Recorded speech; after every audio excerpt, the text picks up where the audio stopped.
Bien, hay dos temas desde aquí a ahora. Insistimos mucho, por ejemplo, en lo que es una profunda reforma fiscal en nuestro país, ¿no? Que mucho se viene hablando, muchos prometieron y todavía no se dio.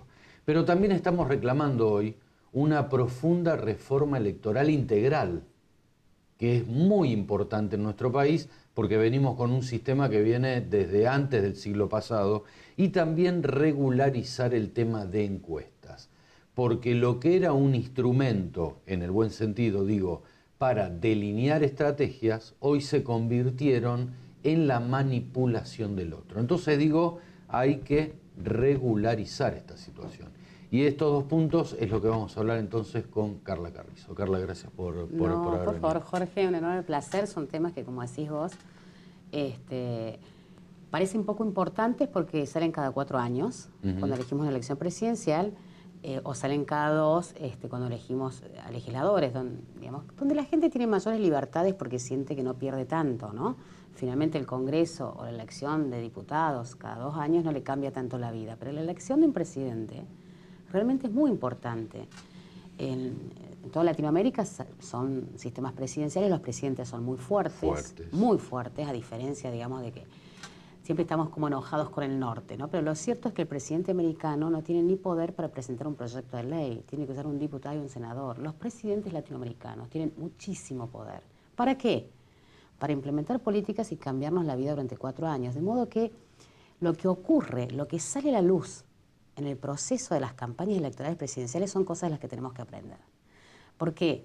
Porque pueden ayudarnos a aumentar nuestro poder para controlar e incidir en un proceso electoral o subordinarnos cada vez más al poder político. Y yo creo que esto es lo que salió un poco en este ciclo presidencial, donde, como vos claramente lo manifestaste, el tema de las encuestas fue un tema realmente que perdió control a tal punto. Se descontroló, Se descontroló. Sí, totalmente. Porque fíjate, Jorge, que no es que nuestra ley no había previsto un poco, de hecho había regulado, una ley bastante completa, pero tuvo que salir a posicionarse la Cámara Nacional Electoral, los integrantes de la Cámara Nacional Electoral publicaron una acordada diciendo que las encuestas estaban incumpliendo la anotación en el registro. Es decir, la ley preveía que estas cosas no ocurrieran. Habían creado un registro donde los encuestadores se tenían que registrar para trabajar en campaña y ahí tenían que informar qué cosa, cómo armaban las encuestas, quién se las pagaba, cómo realizaban la data. Bueno, la Cámara sacó una acordada que solo el 35% de las encuestas que estaban trabajando e informaban cómo iban a hacer los resultados, solo el 35% se había registrado. O sea, más de casi el 80%, ¿no? El 70 y pico por ciento estaba violando la ley. Entonces, un punto fuerte es regular lo que pueden hacer o no las encuestas en un proceso electoral. ¿Por qué? Porque inciden en el voto, sí.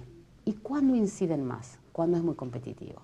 En el caso, por ejemplo, del balotaje, nosotros lo vimos en la ciudad, también fuertemente, con el caso de la competencia con Martín Lustó, que también hubo muchísima manipulación de la información.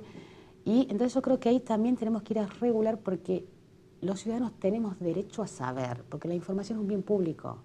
Sí, seguro. No le pertenece, no puede ser excesivamente privatizado, porque eso incide en el comportamiento, esta idea de que la gente vota al ganador, y en una elección muy competitiva define la vida de los argentinos durante 4 años. O sea, hay una responsabilidad pública de las encuestadoras. Y más, Carla, en nuestra cultura, ¿no? Que digo que vos viste que quien sea elegido presidente no es 4 años, son 8. Y en general son 8, exactamente. Entonces es mucho tiempo. Es mucho tiempo. Y el segundo punto que estamos viendo, Jorge, y también tiene que ver con la transparencia, además del sistema electoral, que ya lo vamos a hablar, que Tucumán fue el caso, digamos, paradigmático, de todo lo que puede ocurrir con el sistema de votación que tenemos y que no nos gusta. A 32 años de Argentina no nos gusta, a 32 años de democracia. Pero, digamos, me parece también un punto fuerte el tema de la regulación de los oficialismos. Porque también lo que hemos visto es la arbitrariedad, la insensatez, el abuso con que los oficialismos se han apropiado de lo público en Argentina, ¿no? Los oficialismos creen que pueden hacer lo que quieran cuando gobiernan, y no es así. En ninguna democracia del mundo, los oficialismos tienen el poder de apropiarse de lo que le corresponde a la ciudadanía. Entonces, ¿qué es lo que vemos? El abuso de la publicidad oficial. tenemos que regular la comunicación de gobierno. Y no solo durante la campaña, también fuera de la campaña. Porque, digamos, regularlo durante 60 días, si durante 3 años no sirve. y 9 meses No sirve porque hay un abuso. No, seguro. Mira, los montos que se utilizan en la publicidad oficial, sin, por ejemplo, incluir fútbol para todos, que ha sido un poco la estrategia, digamos, de penetración del oficialismo, digamos, en forma popular, tiene que ver con lo que, digamos, cuando uno utiliza un dinero para una cosa, le quita dinero a otro. Y en un país donde tenemos 1/3 de la población con estructura de pobreza insólita para un país que tenemos muchísimos recursos, eso es algo que hay que regular. Los oficialismos no pueden hacer lo que quieran. A mí me encanta el graffiti de Brasil, porque ahora en Brasil me gusta muchísimo esa ciudadanía activa que condiciona, ¿no?, a los presidentes en Brasil. Y contra todos los pronósticos, Dilma asumió hace poco reclama. Y uno de los grafitis dice: Lula, se me acabó el amor, devolverme los bienes. La dirigencia política en la Argentina tiene que entender que los bienes públicos no le pertenecen. Y nosotros tenemos una tradición, la dirigencia política tiene una tradición de apropiarse de lo público. Hay una cuestión patrimonialista y de todos los partidos. Y tenemos que ir hacia eso, un esquema distinto. Mira, a mí me da mucha gracia porque los uruguayos son muy sensatos en esto. Sí, y otra cosa que les llamaba mucho la atención, por decirte una prueba pequeña, ínfima, pero de cómo la dirigencia política se ha acostumbrado a apropiarse de lo público. En Argentina se usa mucho la idea de mandato cumplido. Cuando un diputado terminó de ser diputado, tiene el mandato cumplido, que es como una cuestión honorable. Los uruguayos no entendían qué era eso. Me dice un colega que es politólogo: ¿qué es mandato cumplido?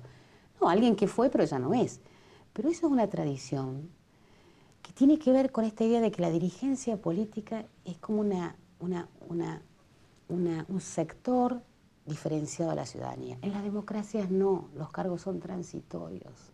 Por supuesto. Entonces hay que cambiar esa cultura de la apropiación. Bueno, esto, Carla, también es real. O sea, está tan cambiado todo, ¿no? Tan mezclado, que el hombre pasó por encima de la institución. O sea, está por encima de las instituciones. Y fíjate algo tan primitivo pensar esto, porque realmente es un tema de sentido común, pero el hombre supera la institución cuando en realidad no es así. No, o sea, la institución está por encima del hombre, el hombre como género, digo, ¿no? Hombre, total. Mujer. Digo, el hombre está por encima, pero se cambió eso, no sé en qué momento habrá cambiado, y eso es lo que trae toda esta mezcla que estamos viviendo. No, y varias, digamos, y la dirigencia política, Jorge, tiene que aprender que ser representante no le da solo derechos, porque este es el país de los derechos. La representación de obligaciones y da responsabilidades. Entonces, y eso la dirigencia no lo tiene. Y acá lo que vemos es que los ciudadanos tienen todas las obligaciones y la dirigencia todos los derechos. Mira, en este país el voto es obligatorio. Obligatorio en las PASO, que está muy bien. O sea que estamos obligados a preseleccionarlos, después elegirlos y si hay balotaje, finalmente definirlo. Los financiamos públicamente. El financiamiento partidario es público. Entonces los ciudadanos los votan, los eligen, los financian. ¿Y cómo puede ser que no haya una responsabilidad, un vínculo de responsabilidad en el mínimo cumplimiento de las leyes? Hoy la presidenta acaba de violar la ley, ¿no? La ley programada que durante 15 días antes del voto, del momento de la elección, no puede participar en actos políticos. Bueno, participó y violó la normativa. Entonces, esto es lo que está fracasando en la Argentina.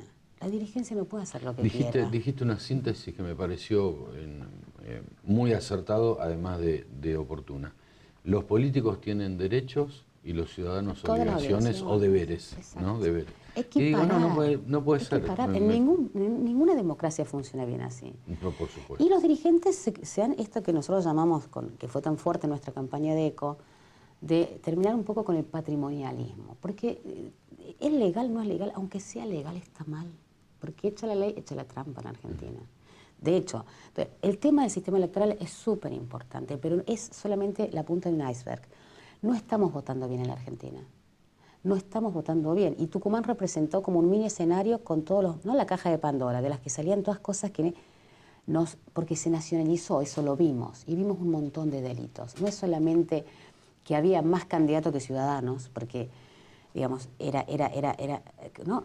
Lo decía el candidato a gobernador de la oposición, Cano, Sí, como que había 2000 y un pico de porcentaje, candidatos. claro, serás tucumano o serás candidato.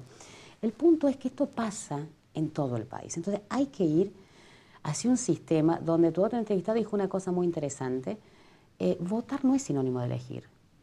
Votar es fácil, elegir es difícil. Y las democracias que funcionan bien, los ciudadanos votan eligiendo. Votar eligiendo significa que los dirigentes cumplen las normas en los procesos de campaña, que haya igualdad de competencia y que sepa que votan. Con la estructura de votación que tenemos en la Argentina, donde tenemos la lista sábana, que no es tan mal en sí. El problema no es solo la lista sábana, son las deformaciones, Claro. la famosa lista colectora, las listas de espejos.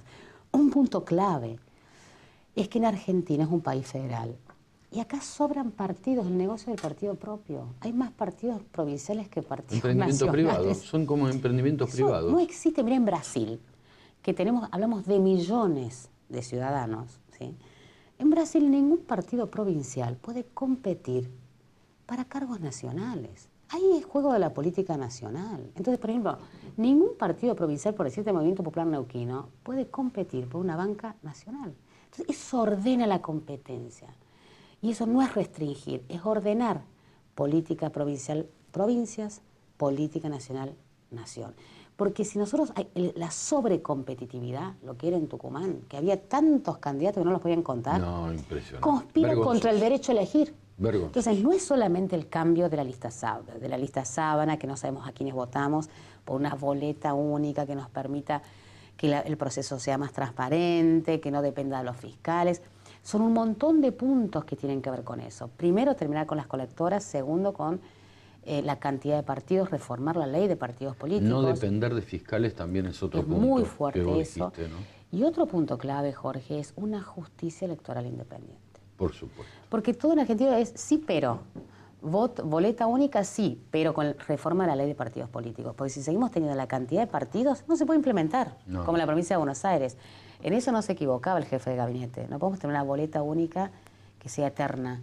Y eso no tiene que ver con la lista sábana, tiene que ver con la ley de partidos políticos que habilita un montón. O sea, por ejemplo, el Frente para la Victoria. El Frente para la Victoria, en cada una de las provincias, es una coalición casi de 16 partidos. Está mal. No ocurre en ninguna democracia del mundo. O sea, la dirigencia hace del elector argentino una víctima. Lo obliga a estar todo el tiempo con un esfuerzo electoral. Por eso creo que el ciudadano argentino, el elector, siempre va 20 pasos adelante de la dirigencia. Y Le complica la vida, Carla, unificar el calendario. Totalmente. Vivimos en elecciones. Es más el tiempo que vivimos en elecciones los partidos que gobernando. Segundo, cambiar la lista sábana, pocos partidos que la gente los pueda ver, seguir y escrutar y saber a quiénes votan.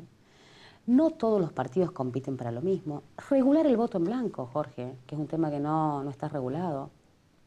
Esto es muy importante cuando competimos, cuando hay elecciones competitivas. Le da porcentaje al ganador. Al ganador. O sea, le da porcentaje al ganador. Por eso pasó la ciudad y ¿Seguro? va a pasar a nivel... ¿Seguro? Pero fíjate, en las PASO... Eso no lo sabe el ciudadano. Y no lo sabe. El eso elector no lo sabe. Eso no lo está regulado. Escucha, el código electoral que Impugnado tenemos, no le das el voto. Ahora, No. el voto en blanco le das el voto. Claro, Sí, bueno. aumenta el voto del que gana. Y en una Exactamente. elección que se juega en 3-4 puntos, el porcentaje tradicional del voto blanco en la Argentina son 5 puntos. Sí. ¿Define una elección? Sí. Seguro. ¿Está regulado? No. Entonces, y una justicia electoral independiente. Porque ¿por qué nuestro presidente puede violar la ley que regula qué hacer y qué no hacer en campaña? Porque quien tiene que aplicar la ley de las violaciones de los partidos depende de la Dirección Nacional Electoral, que depende del Ejecutivo. Juez y parte es un chiste. Entonces, yo creo que tenemos que ir a un país ni partidos buenos, nuevos ni viejos, serios. Los ciudadanos argentinos a 32 años de democracia nos merecemos. Que no es joven la democracia, ya es Ya bastante tenemos adulta, bastante para aprender. como digo yo también. Entonces, yo diría, digamos, si hablamos de transparencia, no es solamente la boleta única, es la ley de partidos políticos. Es obligar a los dirigentes a hacer lo que les obligan a los electores, ¿no? Debate obligatorio, no debate electivo. La información no es una concesión de la dirigencia, es una obligación. Seguro. Equiparar derechos. Las obligaciones que tengan los electores en un proceso electoral los tienen que tener los candidatos. Y digo, por ejemplo, el tema del debate, que fue una especie de debate frustrado entre la oposición, porque no estaba regulado por ley. Pero también otro punto importante también es el tema del financiamiento, Jorge. Sí, también. Acá no solamente tienen que ser responsables los partidos del dinero que reciben, también los candidatos. Sí, sí, por supuesto. Porque así era en Argentina y se cambió justamente un año antes, en el 2006, y por eso el 2007, con el famoso tema de la efedrina, es responsable los partidos y una junta, pero no es responsabilidades de los candidatos. Así es hoy en todos los países latinoamericanos. Seguro. Son responsables los partidos y también los candidatos. Sí, sí, por supuesto. Algunos puntos. Tal que hace el que deja hacer, ¿no? Exacto. Totalmente. Carla, te vamos a invitar otra vez a ver cómo No. sigue esta presentación, Hay que ver si insistir. trasciende. Lo más Exactamente. importante, los dos puntos, ¿eh? O sea, la reforma electoral y regularizar encuestas. Muchas gracias por la invitación, Jorge. Gracias, Carla Carrizo. Pausa.